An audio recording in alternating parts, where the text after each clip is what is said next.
হঠাৎ এনেকুৱা ভয়ংকৰ ৰূপত পানী বাঢ়ি আছে যে কোনো আশা কৰা নাছিল যে এনেকুৱা পানী বাঢ়ি আমি দেখিবহে গৈছিলোঁ পানী কেনেকুৱা বাঢ়িছে কিন্তু আমি উপভোগ কৰিব পৰা নাই যে কেনেকুৱা সিহঁতৰ পৰিস্থিতি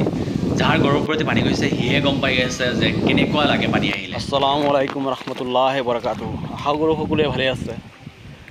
কিন্তু জীয়াবৰলী নদীৰ কাষৰ অঞ্চলৰ লোকসকল চাগে ভাল নহয় কাৰণ যি ভয়ংকৰ ৰূপে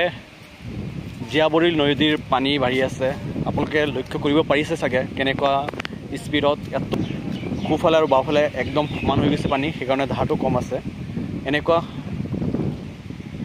পানী বাঢ়ি আছে যিটো কাৰণে মানুহে গড় এৰিব লগা হ'ল এইটো চাব পাৰে জীয়াবৰলী নদীৰ একদম এইটো কাষৰ পৰা সেইটো কাষ একদম পানীৰে পানী ইয়াত ৰাস্তা ভাল ৰাস্তা এটা আছিল অহা যোৱা কৰা ৰাস্তাত তাতো পানী আছে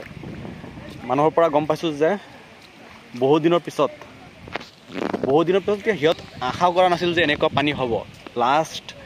5-7 বছৰ পৰা এনেকুৱা পানী হোৱাই নাই যিটো এইবাৰ হৈ আছে এইটোৱে আশা থাকিল যে সোনকালে ভাল হৈ যাওক যি পৰিস্থিতি সৃষ্টি হৈছে এইটো পৰিস্থিতি ভাল হৈ যাওক আৰু আপোনালোকৰ লগৰ কোনোবা থাকে যদি এনেকুৱা অঞ্চলত আপোনালোকে সিহঁতক সাহায্য কৰক যিমান পাৰে আপোনালোকৰ অনুযায়ী